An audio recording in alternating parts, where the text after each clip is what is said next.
오늘은 내 생각보다 하나님의 뜻대로라는 제목으로 함께 말씀을 생각해 보려고 합니다.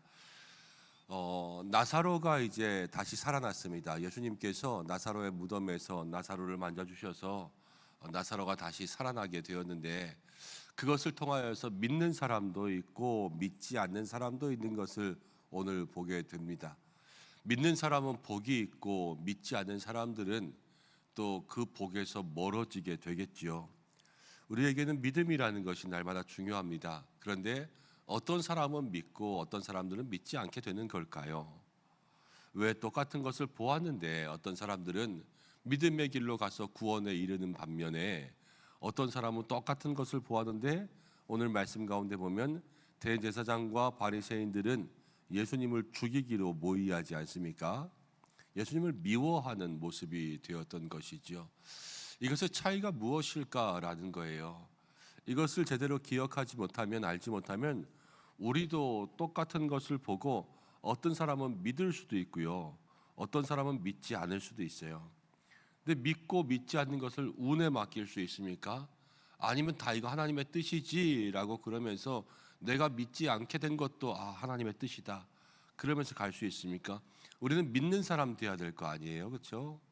날마다 이 말씀을 들으면 믿는 사람, 또 우리에게 주시는 하나님의 역사를 보면 믿는 사람 돼야지, 오늘 여기에 나오는 제사장과 같은 바리새인과 같은 사람이 되면 안 될 거란 말이에요. 제가 어저께 저녁에 아이들이 뭘 먹고 싶다 그래서 밖에 나가서 밥을 먹었습니다. 근데 어저께 너무 배가 고팠어요. 그래서 공깃밥을 11그릇을 먹었어요. 믿겨져요? 안 믿겨지죠? 뻥이에요. 그거 어떻게 먹어요, 사람이 11그릇을. 2그릇을 먹었어요. 그럼 그거는 믿겨져요? 한 그릇밖에 안 먹었는데. 우리가 어떤 일을 들었을 때 11그릇? 야, 사람이 그걸 어떻게 먹어? 뭐 돼지야? 이렇게 생각할 수도 있잖아요. 2그릇 정도는 먹을 수 있지라고 생각해요. 이게 다 누구의 기준이냐면요, 우리가 생각하는 우리의 상식의 범위들이에요. 말도 안 되는 거를 뭐 말하고 있냐라는 것들은 다 내 기준, 내 뜻에 따라서 간단 말이에요. 우리가 먼저 무엇인가를 믿을 때 그 일이 일어나거나 그 말을 한 사람, 그 사람을 믿을 수 있어야 돼요. 예수님께서 행하신 것, 예수님이잖아요. 예수님이라면 할 수도 있는 거 아니겠어요?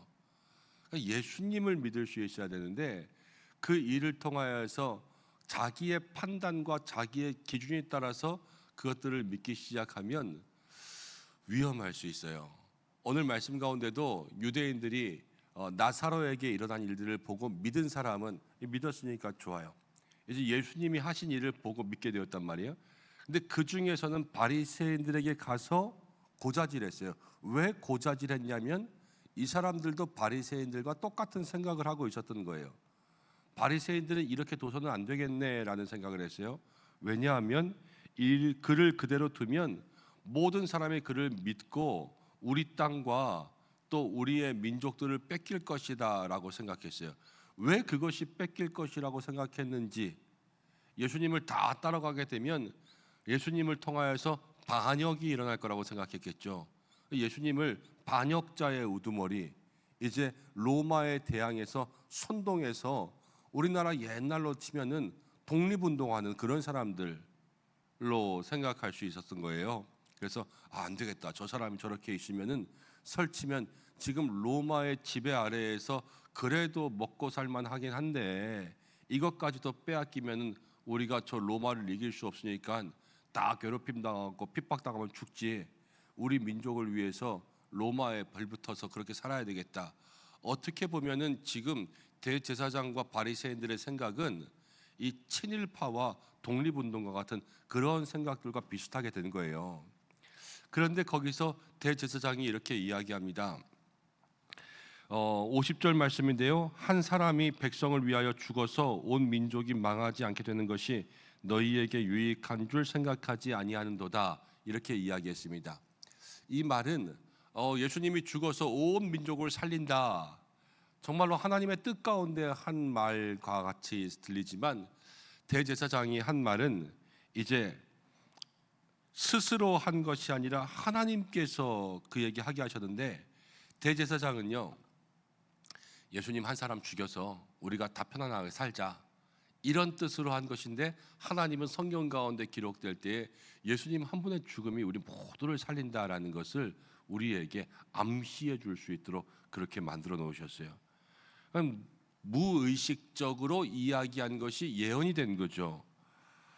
대제사장의 자기 뜻은 예수님 한 사람이 이렇게 설치고 다니면 안 돼라는 자기의 생각, 지금이 안정적이야라는 자기의 기준들이 있었지만, 하나님은요, 지금 그 모든 것들을 다 사용해서 하나님의 뜻대로 하나님의 때에 따라 일하시려고 준비시켜 주시는 중이란 말이에요. 예수님께서 54절 말씀 가운데 보면 다시 유대인 가운데 드러나게 하지 아니하시고 거기를 떠나서 빈들 가까운 곳, 이제 다른 곳 한적한 곳에 가서 제자들과 함께 머무르고 있었습니다. 그럼 예수님은 지금 무엇이냐? 이 사람들이 잡아 죽이려고 하니까 두려워서 떠난 거냐? 그렇게만은 볼 수가 없어요. 이제 유월절에 대한 이야기가 나오거든요. 예수님은 유월절 어린 양이 되셨습니다. 때가 되었을 때 예수님께서는 이제는 때가 되었다 가자 말씀하셨어요. 예수님께서 지금 피해 있는 것은 아직은 내가 십자가를 질 때가 안 되었다라는 건데, 그 때는 누가 정합니까?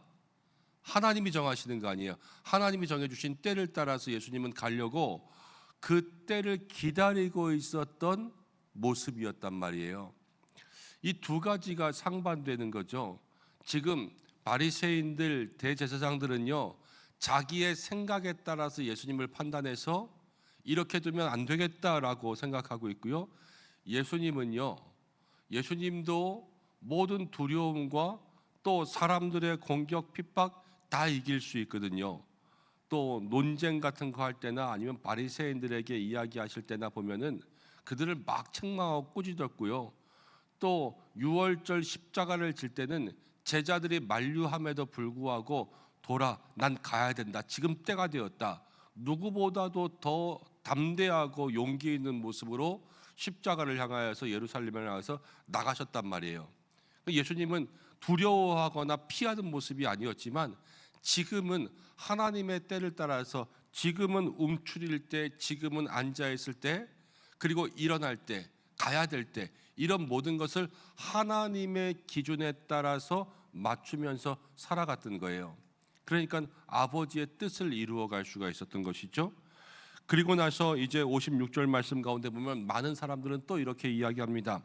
예수를 찾으며 성전에 서서 말하되 너희 생각에는 어떠하냐? 그가 명절에 오지 않겠느냐?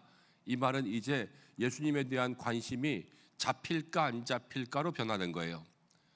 예수님 명절에 와서 잡힐까? 안 잡힐까? 많은 사람들이 예수님에 대해서 이제는 흥미 위주로 예수님을 바라보게 된 것이죠. 이제 예수님을 믿겠습니까? 아니요. 예수님을 믿는다라기보다는 예수님이 잡힐까 안 잡힐까, 이제 사건만을 바라보면서 그들의 재미를 채워나갈 거예요. 사람들은 이것이 달라지는 모습이란 말이에요. 여러분, 믿는다라는 것은 우리가 우리 안에 있는 우리의 기준들대로 믿는다라는 것이 아니라 그건 판단이죠. 우리의 기준에 어떠하든지 간에 그것을 믿을 수 있는 마음이 있는 것이 믿음의 시작입니다. 하나님께서 나에게 말씀하신다면, 하나님의 때라면, 예수님의 모습이라면, 여러분, 우리의 상식에서 벗어나는 것, 우리가 이해할 수 없는 것까지도 믿어야지 하는 마음이 우리에게 있어야 되는 거죠. 말씀에서 주시는 것, 내 생각과는 달라요. 말씀이 이야기하는 건 뭐 이런 것까지도 순종하라 그래? 하나님 너무하는 거 아니야? 그래도 순종해야죠. 그게 믿음의 시작이라는 거예요. 우리는 늘 내 기준, 내 생각들 때문에 모든 것들을 그르칠 때가 있습니다. 가만히 생각해 보면 하나님의 뜻이 나보다 먼저라고 하지만 많은 성도들이 하나님의 뜻을 판단해요.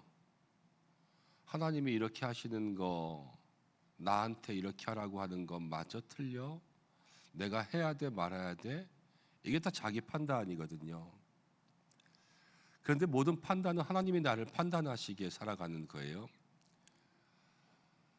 하나님께서 오늘 나에게 말씀하시는 것, 그것이 무엇이든지 간에 내 뜻, 내 생각, 내 기준 그대로 판단해서 할까 말까, 믿을까 말까 결정하는 것이 아니라 예수님 말씀하신 것이라면, 하나님 주시는 것이라면 무엇이든지 간에 내가 그것을 따라가겠습니다 라는 기도를 주님 앞에 드리시기를 바랍니다. 그러면 그 기도를 통하여서 하나님께서 우리 가운데 역사하여 주실 줄로 믿습니다. 예수님을 통하여서 보여주시는 것 하나는, 예수님이 하나님의 때를 따르셨죠. 우리도 그렇습니다. 천하만사가 다 때가 있습니다. 범사의 기한이 있습니다. 앉을 때가 있고 일어설 때가 있습니다. 가야 될 때가 있고 또 설 때가 있습니다. 일할 때가 있고 쉴 때가 있습니다. 그리고 기도할 때가 있고요, 세상으로 나아가야 될 때가 있습니다. 하나님께서 우리에게 때를 따라 인도하시는 그 모양들이 있단 말이에요. 나에게는 지금 무엇을 하라고 하실까, 이것들을 생각해 보면서 주님의 때를 따라가는 그 순종이라고 하죠.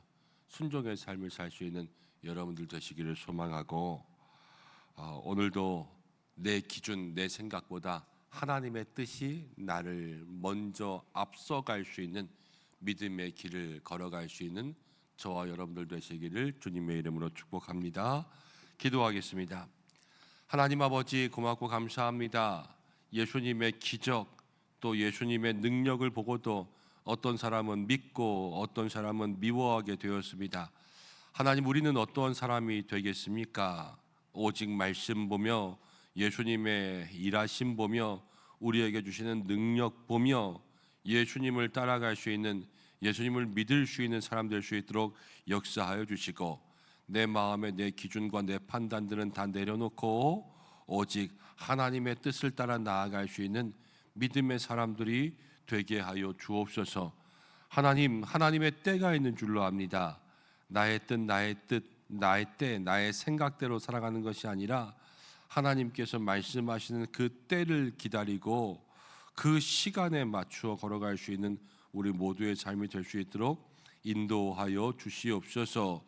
하나님 아버지, 오늘 한날의 삶에 온전히 주님과 동행하는 길 걸어갈 수 있도록 주의 손으로 우리를 붙잡아 주시고, 여호와께서 우리의 목자가 되어 주셔서 푸른 초장 맑은 물가로 인도하시며 가정과 또 일터 가운데 함께 하시며 우리의 자녀들을 지켜주시며, 특별히 선교를 준비하는 팀, 또 모든 환우들, 또 모든 기도의 제목들 가운데 함께하여 주시고, 이 나라와 모든 선교지마다 하나님께서 은혜를 베풀어 주시옵소서.